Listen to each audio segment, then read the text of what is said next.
Hey, everybody, good afternoon, and welcome back to another episode of Insider Secrets. Today, I'm joined by Dan Lewkowicz, and I am so excited. Dan, tell the listeners what they're going to be able to learn today.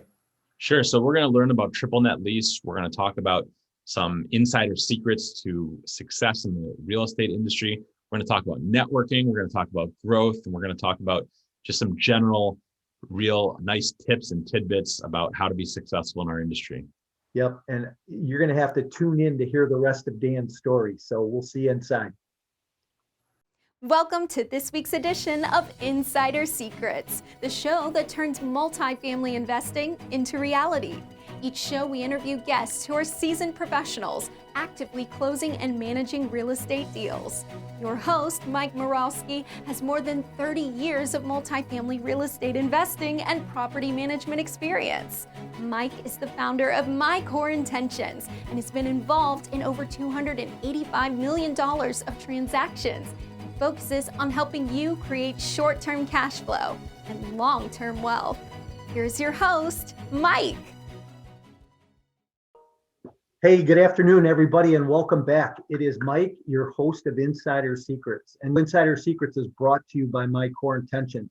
And if you're new, hey, I want to welcome you. And thanks for being here. And maybe you stumbled across this podcast, or maybe you were intentional about seeking something out in the multifamily or commercial real estate space, and you found us.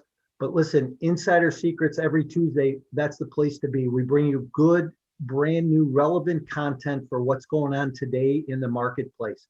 So follow us on social media, okay? Instagram, Facebook, follow us, like us, subscribe us, help our ratings, and follow us for sure on Apple and Spotify and wherever you listen to your favorite podcast, because we're on all those platforms. Please share us with somebody else, and because I know that the relevant content that you're going to get is really going to help you, especially if you're thinking about doing something different, if you are looking to be more intentional about your real estate investing or scaling your business.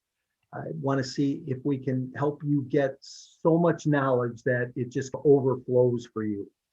But hey, listen, I am really excited about my guest today. I am joined today by Dan Lewkowicz, and Dan is a seasoned real estate investor. He's got over a decade of experience in many facets of the real estate industry. I know today that we're really going to focus in on the commercial arena, and Dan's got some exciting news and some things that he's doing that he'll talk about at the end. But starting his career, he house hacked, and I'm sure Dan probably was house hacking long before it was sexy. That's what I did. But he quickly moved on to flip houses and around the Metro and Detroit area. Eventually, he created a company called Renaissance Real Estate, and he got into several different ventures through that. He specialized in acquisitions, financing, renovation, and the resale of single-family residential properties in the booming city of Detroit. Went on to build a company called Encore Real Estate, and it's an investment service. He's a senior advisor today at Fortis, net leasing specialist in the commercial real estate space. So I'm going to let Dan talk a lot more about that.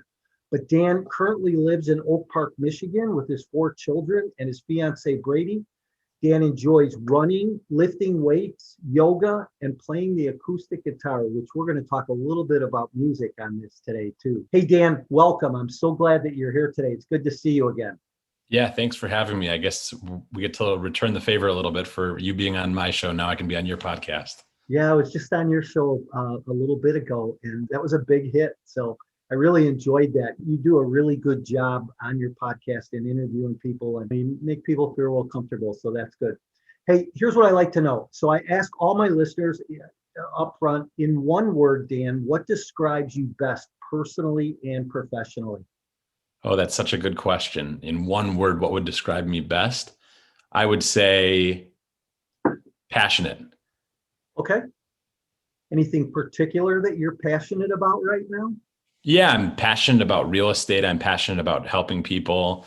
I'm passionate about building my future and my future with my fiancé. And I'm just passionate about the whole commercial real estate industry. Interesting. Good for you. So I know we're going to do a deep dive into a lot of that and get some more information.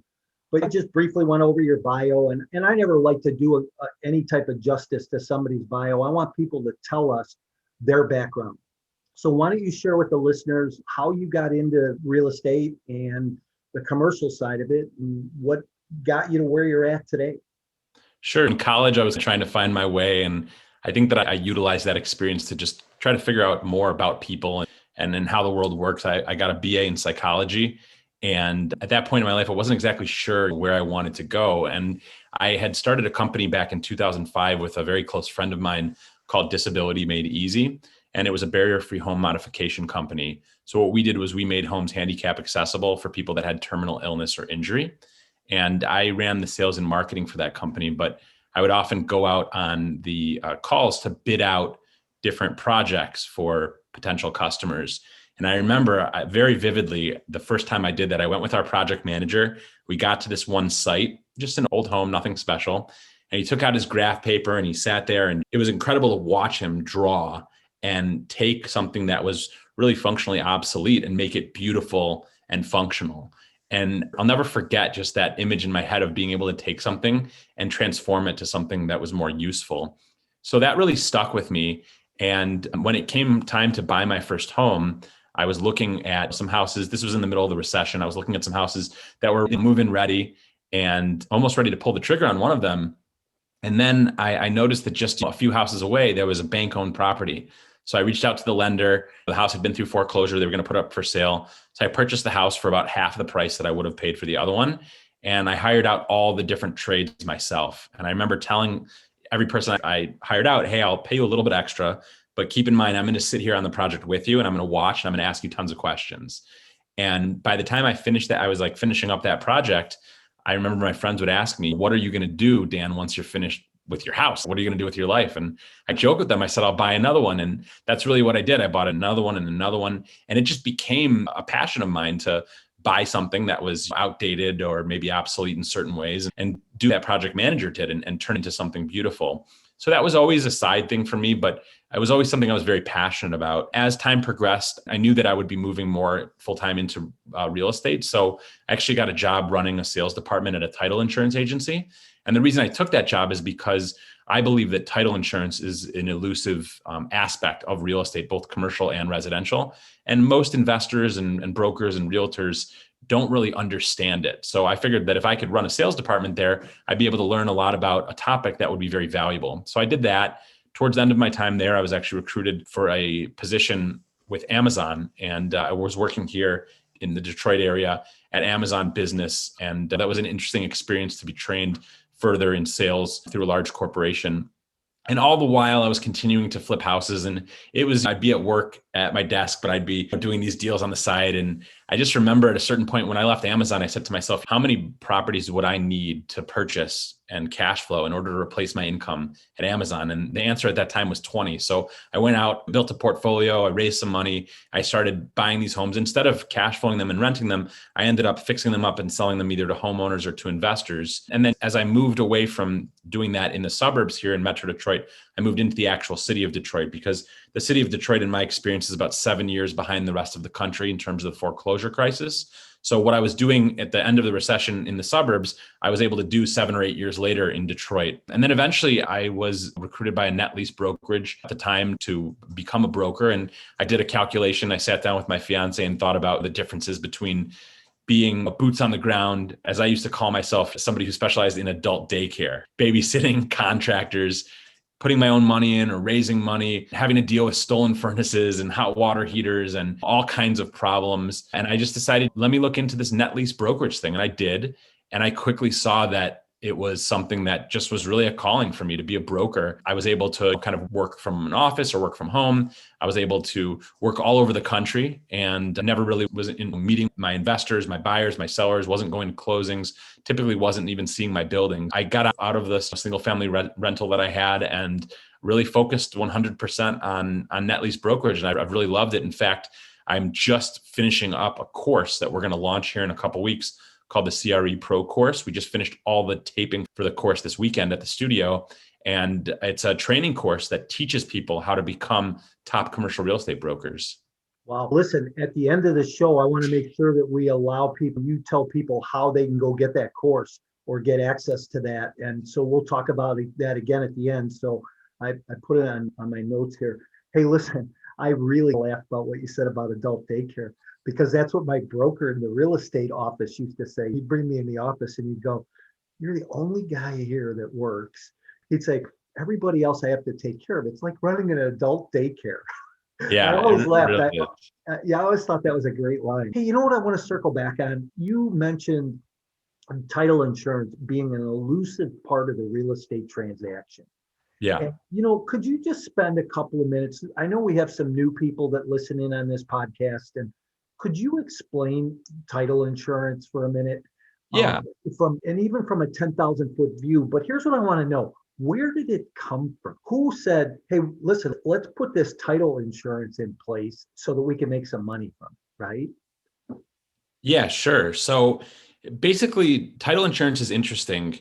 It is unlike any other form of insurance insofar as with other insurance, like, for example, property insurance or casualty insurance or life insurance, you're paying a premium over time for an event that may happen in the future. So you're insuring yourself against potential risks that may happen in the future. With title insurance, what you're doing is you're paying a one-time fee, a one-time premium, and that premium is going to insure against things that may or may not have occurred in the past. So when a property is going to change hands or when there's going to be a new loan policy on a property, those who have an interest in the property want to have some type of security to ensure that their position in the property is protected. So here's a great example. Let's say that I'm going to go ahead and purchase a home, right? And that home over the last 10 years, maybe the owner had a new roof that was installed on the home and they never paid the contractor. The contractor may put a lien on the property. And then potentially, if there was no title insurance in place, that new owner may be liable. So the title insurance policy really serves to protect the lender who has an interest in the property or the new owner in case there's a claim that comes up that wasn't discovered during the title search process. And then that policy is then used to cover the potential damages or the potential claim that somebody might have on the property that's in question. Great explanation. I think that's very helpful. The other thing is triple net, right? Net lease. I know that's going to be over some people's heads here. Sure. Talk about triple net or net lease a little bit and how that plays into the real estate arena. Who benefits from it? What big players take part in it? Sure. So the way that triple net property works is you've either got single tenant net leased assets or multi-tenant properties. And there's a variety of different types of lease structure, but for purposes of simplicity, we can just talk about an absolute triple net lease. So what that means is that the owner gets the rent, and the rent that they collect from the tenant is net. So meaning typically in other types of real estate investments, you might have your rent as your general income, but you're going to have all kinds of expenses, right? You might have capital expenditures, you might have maintenance, you might have utilities, taxes, insurance, things like those. However, with an absolute triple net property, the bottom line figure that you collect as your rent is net to you because the tenant themselves actually pays for the insurance on the property. They pay for the taxes. They pay for any common area maintenance. And they also pay for the maintenance and repair of all of the aspects of the property. So the roof, the structure, the parking lot, et cetera. So really, it is in essence the most passive and stable form of real estate investment. And because of that reason, typically the capitalization rates or the return are lower compared to other asset classes, but they are very stable. And typically when we talk about single tenant net leased assets, we're talking about properties that are leased out to major national tenants like your Walgreens, your Rite Aids, your McDonald's, your Starbucks, et cetera. So again, there's a tremendous amount of inherent stability because the guarantors of the leases are very stable creditors. Yeah, I always found that part of the real estate industry was really interesting. One of the things I really like about real estate is there's so many areas you could spend your time. And if you want to be really good at something, pick a focus, a discipline in real estate and stay focused on that because we could get the shiny object syndrome so easy in this business to go here or go here. That's why I always like multifamily. You obviously like the commercial side. So there's that disparity there as well. Hey, Yeah. I just want to tell this story really quick. I had a buddy, we sold residential real estate for a number of years, and we were both very successful. He was on one side of the town that I was in. We were in Schaumburg, outside of Chicago. It's a pretty big suburb. Population's like 130,000 people. So it's a good sized suburb, right? He was on one side of town. I was on the other side. We were both at Remax offices. And he leaves real estate one day and decides that he's not going to sell real estate anymore. And I run into him at a Christmas party like a year later. And I said, Joe, what happened? He goes, I got the best deal here. He goes, I started to build auto zones and doing triple net leases. And he put a ton of money in it. I think today he owns about 80 auto zones around the country. Wow. And has done really well for himself. So it's an interesting business, that side of it. There's a lot to do. Yeah, no question. I definitely agree with you. It's very important to be a specialist. I've suffered in my life from shiny object syndrome for quite some time. And what I found though, is that when I'm able to focus on one thing and become an expert in that one narrow focus, that's where I'm most successful. It doesn't mean that's the only thing you're ever going to do in your life. It just means that until you become an expert in that niche, you focus on that thing. And I think that especially in the commercial real estate industry, like I'm part of a brokerage that only does net lease, right? We don't do residential and commercial. We don't do multifamily, hospitality, and net lease. We're specific with net lease. And I think that it's very important because as an investor hires a broker, they want to know that they're working with somebody who's an expert in that focus and not that this is just a small part of their business. Yeah, very true. So listen, with all your experience, and you've done a number of things in the real estate space, what's your deep passion? What's your deep rooted passion in real estate? I love listings. So I'm definitely a listing broker. I chase after the listings and then I love to put them on the market. And I think my favorite part of it is when I have a really solid listing and I put it out to market and a lot of people are expressing interest, to go back and forth and really just analyze the deal. I know the deal, it's my listing, but I get to interact with people from all over the country who are interested in that specific property and to go through all the details of the deal and help them underwrite it. And then to just basically work as hard as I can to get top dollar for my seller. I really enjoy that. I enjoy the process of the negotiation. I enjoy the process of receiving the offers and then going through the whole process of due diligence to closing. In fact, I have a closing today on a Wendy's property in Grand Ledge. It's been a lot of fun because from the minute it was on the market, we had tons of exposure and tons of interest. And I listed that property, I think, around January 6th. We had it under contract January 15th. And today is March 2nd. So you're talking less than 2 months from listing to close. So I just love that process of marketing my deals. That's probably my favorite part of it. And then I love the mentorship aspect. I love when people get in the industry. That's one of the reasons we created this course, is because a lot of people were reaching out and I was having 2 or 3 calls a week where new people in the industry just wanted to learn. And I love that part of real estate. I love the fact that real estate is an abundance mentality and people want to help each other. And there's just so much information out there and so many good people, because all of us have had mentors. And I think all of us really want to give back. And I believe that is unique to real estate. I think that there's just a lot of collaborative efforts, and it's been so enjoyable and rewarding to be able to network and collaborate with so many great people. Yeah, I think you're so right about that. And you and I met on a platform and in a circle of people that are like that we all are like giving back to each other. Hey, how can I help you? What can I do for you? That type of atmosphere. And I think that makes it more exciting. Any one of us that we know, and anybody that we know, Dan, I don't think anybody comes from a place of scarcity. Somebody said to me the other day, they said, what about your competition? I said, what competition? I don't have any. I said, the only competition I have is myself. Yeah. So I just think there's so much business out there. There is. I just want to wait before I want to let you go here, but the listing agent thing, you really got me, because I don't hear many people say that. And really the true top producers in the real estate business are listing specialists, right? I coach a guy who just went in the real estate business. And I said to him, look, if you want to make money and you want to be really successful, be a listing agent. Yeah. Just focus on listings, because if you can leverage yourself and have 25 or 30 listings, and on Monday morning you come in and you have 5 or 6 offers. Exactly.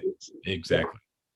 They say that the broker that lists lasts. Right. Because it's really, that's how you get your name out there. And I've had other deals that come about because I've got my listing out there and then somebody calls me and maybe this listing isn't good for them or it's gone, it's no longer available, but I'll put them into something else. And activity breeds activity. And I think the only way to do that is to get listings. And I think that a lot of young brokers, when they get into the industry, they're maybe a little intimidated or a little scared, and they think, hey, like I can call all these people and say, hey, let me list your property, but who am I? And people are reaching out to them all the time. If I call somebody and say, hey, what do you want to buy? It's less invasive, it's less threatening. And most investors say, oh, this guy wants to shop for properties for me. Great, I've got 10 other people doing it. Let me do that as well. And I've watched young people get in the industry, I think, make that mistake of chasing after only buy-side representation. And I really think that in order to build yourself and to build your brand, you have to be a listing agent, especially in the beginning. Yeah, there's no doubt about that. I wanted to circle back on the Wendy's transaction that you're doing. So when somebody buys a Wendy's, what are they buying actually? If I'm a buyer and I come in, am I buying that whole business? Am I buying just the real estate? What am I buying as a buyer there? Great question. So let's take this particular deal, for example. So this is a Wendy's. If you drive by it, it would just look like any other Wendy's. It's not a corporate store. Most of them are not. It's a franchisee. So the franchisee is a large franchisee here in Michigan, and they have over 100 different locations, whether they be Del Taco, Mod Pizza, Applebee's, Wendy's, etc.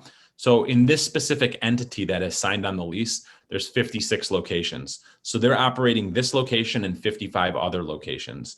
The lease is guaranteed by that whole entity. So even if this store would shut down, the owner still has the security of the other 55 locations. So what I'm marketing is the building, okay? So that building was listed for sale. My client is the owner. He happens to live in Las Vegas. And I've now sold that building as of a couple hours from now to another investor who's coming in and buying the building. The tenant, the franchisee, is operating as per usual. There's no transfer of the business whatsoever. Okay, interesting. That's very interesting. So listen, some of the resources that you use as a commercial broker, what are some of your best resources, technology-wise, systems, things that you have in place that help you on a day-to-day basis? Yeah, sure. So we employ a lot of different technologies. And what I've done during my time in the industry is, Mike, is try to find the best systems that work.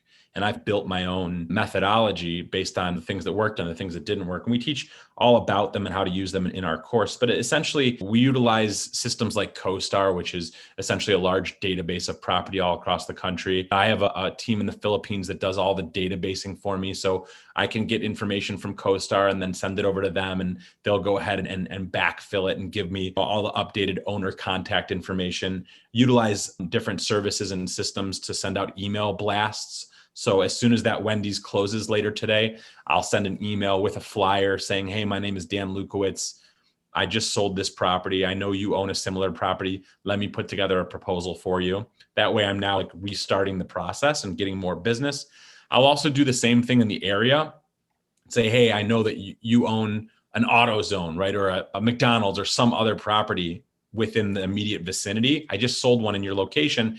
Do you want to sell your property? So we use those different systems and technologies. We partner with some different drone companies. Whenever I do a proposal, I order drone photographs of the actual property.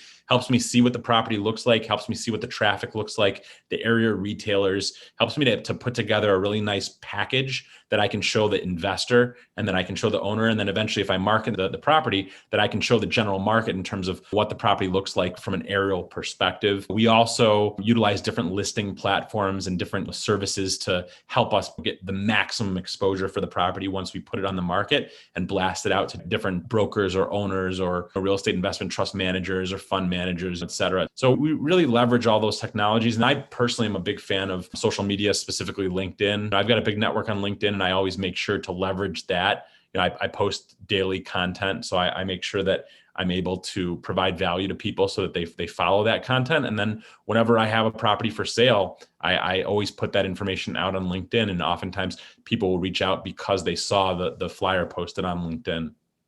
Yeah, LinkedIn is really big these days. When I think that anybody in the business arena using it really can see some advantages if they leverage themselves with it. Absolutely. Right? Yeah, it's one of those leverageable tools, right? Hey, knowing where the market's at today and where the world's at, what do you see as any big pitfalls that are out there that an investor should look for? Yeah, it's a great question. I think that now is an incredible time to consider if you have net leased assets and you haven't had a valuation in the last 6 or 12 months, you should definitely reach out. We put together these complimentary no obligation values value reports all the time for people. There have been a lot of changes in the industry. The industry has continued to be white hot. Up until maybe 60 days ago, the 10-year treasury was at all-time lows, below 1%. And I think that right now people should, consider the fact that, number one, we're not exactly sure what's going on in the current interest rate environments. We've seen the 10-year treasury go up by 60 or 80 basis points in the last 60 days, which is a very quick jump. I think that there's a lot of shakeup going on in terms of major retailers have declared bankruptcy or are declaring bankruptcy or will declare bankruptcy. And I think that there's some major potential changes based on this new administration, whether it be potentially abolishing capital gains taxes and turning them into ordinary income tax rates, and then also the 1031 exchange. That is potentially on the chopping block. If either of those two things go through, what's going to happen is you're going to see, just the way I like to say it is, 500,000 investors are going to try to rush to get through a 5x8 opening. And it's you need to know what your property is worth now and be ready should you need to pull the trigger. If you wait until that potentially happens and then you start shopping around and start getting value proposals, you're going to miss it. Because if that does happen, we're going to see such transactional volume as people try to 1031 one last time, try to sell a property and have lower tax, consequences one more time. And then we're going to see a whole repricing across the market. So I think that right now we're all holding our breath and watching. There's not a lot of inventory on the market. Things that go on the market sell very quickly. And I think that it's, at this point in time, it's exciting and there's a lot of opportunity. I just foresee a lot of potential change in a very short amount of time. Do you really think that 1031 will go away? I hope not. That's 37% of our business. And if you think about it as an investment vehicle, most of our investors are buying a property, they're having appreciation, they're selling the property, and they're doing it all over again, one after another. And if you would get rid of that, people are going to be holding properties longer. And when they go to sell a property, they're going to have significantly less purchasing power. Because keep in mind, you could leverage, that asset that you're buying. And many times the difference in potential purchasing power is incredibly significant. And keep in mind also that it's not just the brokers that will be affected, it's every single individual that's affiliated with the transaction. So it'll be the title company, it'll be the lenders, it'll be the appraisers, it'll be the survey companies, it'll be the environmental companies. So really, I think it would be a travesty if that was abolished. I don't think it will happen. I think that too many people who are in positions of power have skin in the game to let that happen. However, it's definitely been made clear that it's potentially on the chopping block. I just would hate to see that happen. Yeah, I would too. I think that'll put a damper in the marketplace. But here's what you said: get value on your property today. Understand what your property's worth today. And I think you can look at that two ways, right? Because even if I know what my property's worth today, and they do something in the market to take away the 1031 or make some substantial tax law change that's going to cause more sellers to go sell their property to take advantage of where it's at today, now all of a sudden you have a rush in the market. Today might be a seller's market, but now it's going to become a buyer's market. And we know what happens now. Cap rates are going to go up. Prices are going to come back down. So there's been such a compression in cap rates in the marketplace now over the last, few years. And all indications today still indicate that those cap rates are still going to go down. If there's a rush in the marketplace, I think it could almost be disastrous for the economy. Yeah, I think that there's a lot of major pitfalls for that if that were to go through. I would encourage everyone to write a letter to your senator and take it seriously because it would be incredibly impactful. And this is a business that we're talking tens or hundreds of billions of dollars of transactions every year. So it's not a small part of the US economy. In fact, it's probably one of the largest sectors of the US economy. So I think it's important to keep in mind that if there's something that would have such a major effect at dampening the transactional volume, that's going to trickle down and affect many more parts of our economy. Yeah, for sure. I think about it here. I remember sitting at lunch in 2008 when they were carrying boxes out of Lehman Brothers. If you worked at Lehman Brothers, you were carrying a box of personal belongings out. You were going home, not knowing when you were going to work again. And I looked up at my CFO across the table, and I know this story. And I said, "We're screwed, aren't we?" He said, "Yeah." And in 2005, I saw the market softening. but never did I have any indication that was going to happen. But if you look at these indicators now, and I'm not an economist by any means, Dan, there could be some disastrous stuff on the horizon. Hey, listen, this show's called Insider Secret. I always like to tap into the knowledge of my guests and see what kind of secrets you're willing to share or want to share with the listeners, that somebody from a standpoint that they're new in this journey of real estate investing and they're either just starting out or they've been in it for a while and they're trying to scale their business.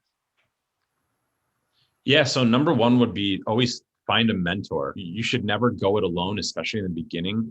And a mentor can help you to avoid so many of the mistakes that are inevitable if you're a new investor who's trying to do this by yourself. And there's really no reason to do it by yourself, because like we've talked about, there's such an abundance mentality in this business. And pretty much everyone who's been successful is successful because of the people that help them to get there. Definitely reach out and find a good mentor or good mentors and surround yourself by great people. Leverage your network, build on your network. I'm great at the things that I do, but what makes me greater is that I know other people that are good at different things. So if I have a client that comes to me that needs something that I'm not an expert in, I can just flex my network, make a phone call or send an email. And now the resources that I have available that are in my arsenal are now available to my clients. So I think that's very important. I think it's also really important to become an expert in something, like we talked about earlier.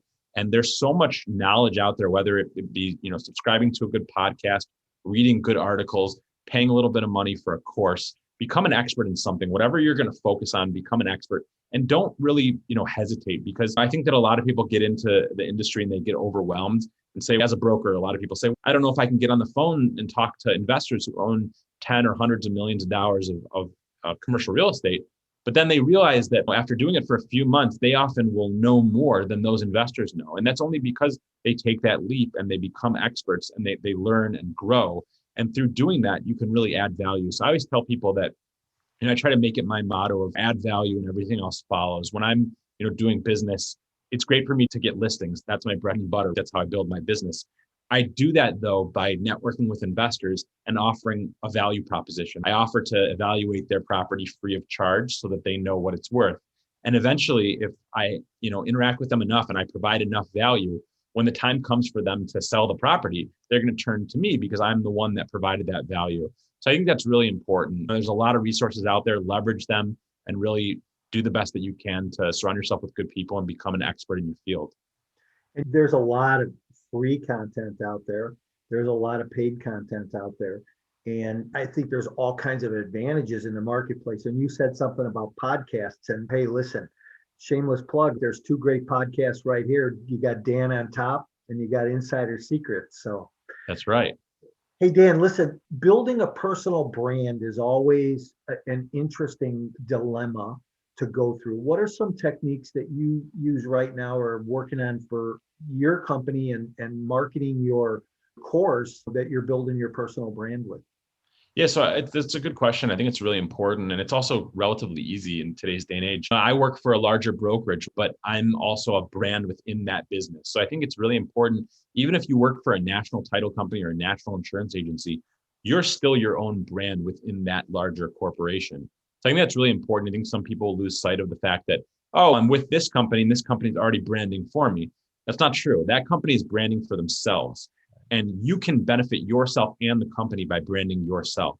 So for me personally, I have my Streamcast show that I put a lot of time and energy into. I'm interviewing great people. We've already released, I think, 57 episodes as of this morning. So that helps me to build my brand. And it also helps me, since I'm associated with experts. Number one, I'm learning. Every episode that I produce, I learn from my guests every single time without fail. But it also allows me to be associated with other experts. And I think that's the power in today's day and age, is that through social media, create a profile, find a way to put out quality content and interact with other people, engage on their content. You have a plethora of experts out there in whatever you specialize in. The more that you associate yourself with them, the more you'll be associated as an expert as well. So I think that those are really great ways to build your brand through the identification with other experts. So that was really good. Thanks. Hey, we're starting to wind down. I like to ask some fun questions, something a little bit on a lighter note right now. I got a reason for this, starting this a little bit early, but hey, you're in Detroit, right? Yep. Favorite tourist attraction? Favorite tourist attraction. So it's in the state of Michigan, not necessarily in Detroit, but we really love the Grand Hotel, which is on Mackinac Island between the Upper and Lower Peninsula. It's just a beautiful old hotel, and we've been there a few times over the last few years, and I think it's an incredible place to visit. Nice. Yeah, it's a beautiful place, that's for sure. How about favorite restaurant? Ooh, favorite restaurant. That's a good question. In Birmingham, we happen to really love a place called Streetside. It's an old seafood place. I think that's a great restaurant. I also love Prime and Proper in the city of Detroit. That's a great one as well. Nice. And then the most favorite book you've ever read? Ooh, I would say probably, can I give you two? Sure, absolutely. So Think and Grow Rich is an incredible book. It's one of those books that even if you've read it, you haven't read it. You got to read it again. I think I read it once and I immediately read it again and a third time as well. I think that the principles in that book are incredible, especially some of the principles about visualization and internal. I'm a big believer that internal reality creates external reality. The story that a person tells themselves about themselves, other people, in the world is what creates their reality. So I really love a lot of the stuff in that book about sitting down with a pen and paper, deciding how much money you want to make in a year, and then visualizing it. Visualize it in your hand. What does it feel like? What does it smell? What does it look like in your bank account? How does it feel to have that? And I just find that whatever I visualize, it's like whatever's in my mind is what's going to happen, for better or worse. And I think that's really an empowering way to view the world. So I really love that book. And then there's another book. I'm actually looking at it right now on my shelf. It's called Influence, The Psychology of Persuasion by Robert Cialdini. And it basically gives you many major, I'm a psychology guy, so it breaks down sales from a psychology perspective and teaches you a lot of fundamental aspects of the sales process, like the reciprocity principle, the scarcity principle, like the contrast principle. It's a really great read and it has many fundamental keys to sales success. Both really great books. Think and Grow Rich is on my nightstand, has been for years. Pick it up from time to time and read little, snippets from it that I've highlighted and dog-eared. And yeah, it's a great book, that's for sure. So let's talk about music a little bit, David. Sure. You play the guitar, huh? Yes. What kind of music? I love the grassroots jam band stuff like OAR, Dispatch. I really like John Mayer. I like just jamming out. I love if my little brother, he plays piano and drums, and we've been having jam sessions since we were a little kid. I've been playing guitar since I was 7, and he started playing drums not too long after that. So I think that music is a universal language. And if you're not a musician, I don't think you can relate to the fact that when I jam with people, it's like we communicate without words. I think it's a great way to express yourself. And for me, it always provided this healthy outlet to just unplug and escape and just let my mind wander into the music. And anytime I pick up my guitar, I always feel refreshed. And it's like a deep breath from my mind. Yeah, I'll tell you, you're singing to the choir because a few years ago when I was gone on vacation, I taught myself how to play the piano. I think one of the things I regret over the years is that I didn't play music sooner. I've always loved music, always had a passion for it. So when somebody tells me that they've been playing since they were 7 years old, I have a little tad of jealousy around that, but good for you. Yeah. And I can relate to what you're saying about it gives you that revitalization. You walk away if you go, there's days that I go, oh, I can't do this anymore. And I'll go sit at the keyboard and within an hour or so, I just feel so much different. Yeah, good. Hey, Dan, listen, this has been great. And you are definitely a wealth of knowledge. You talk about talking to people and learning from each other. And I definitely have learned some things from you today, and I appreciate that.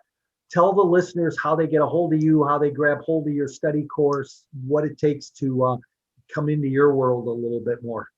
Sure. You can always reach out on LinkedIn. And my LinkedIn name is Dan. Last name is Lewkowicz, Lewkowicz.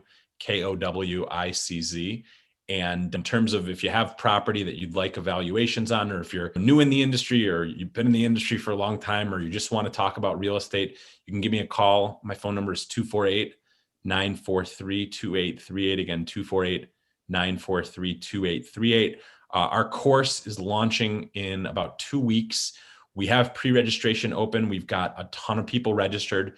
We have a course, and then we also have some higher level support, some consulting and mentorship programs available as well. You can reach out to me directly for more information, or if you'd like to register, you can go to our website. That website is CREPro creprocourse.com. Again, that's creprocourse.com. And that's something we're really excited about because it's allowing us to provide value on a more scalable level. And I'm just really excited to see how people are going to benefit from that. Yeah, nice. Good for you, Dan. Thanks for giving back. Any last closing thoughts? No, just thank you. I always enjoy doing this because exactly like we both said, the collaborative efforts in the real estate world are awesome to be a part of. I feel very fortunate to have come into this industry because I don't think that in other industries, people have the same opportunity. When I pick up the phone or get on a podcast like this, it's incredible. It goes both ways, but we open up to each other and the desire to help each other and grow. It's incredible to be part of. It makes me really happy to have found this calling. Yeah, for sure. And thank you again. I really appreciate your time. And I know that we had a little bit of a difficulty syncing up the dates, but we finally got there. So I'm glad about that. Hey, Yeah. everybody, this is another episode of Insider Secrets. I'm glad that you were here today. Boy, we covered a lot of ground with Dan, and I am looking forward to you having the ability to rewind this and go back and listen to your favorite part. And Dan's information will be on our website. We'll make sure that we get that delivered to you. And we are here every Tuesday. So you can find us on Apple and Spotify and your favorite podcast channel. And we will look forward to seeing you next week. Thanks, Dan. Yep, my pleasure. Thank you, Mike, and thank you for joining us for another great episode of Insider Secrets. As always, Insider Secrets is brought to you by My Core Intentions. Join us on social media and visit mycoreintentions.com, where you can get expert coaching on all things multifamily investing and property management. We're looking forward to having you back again next week for more Insider Secrets.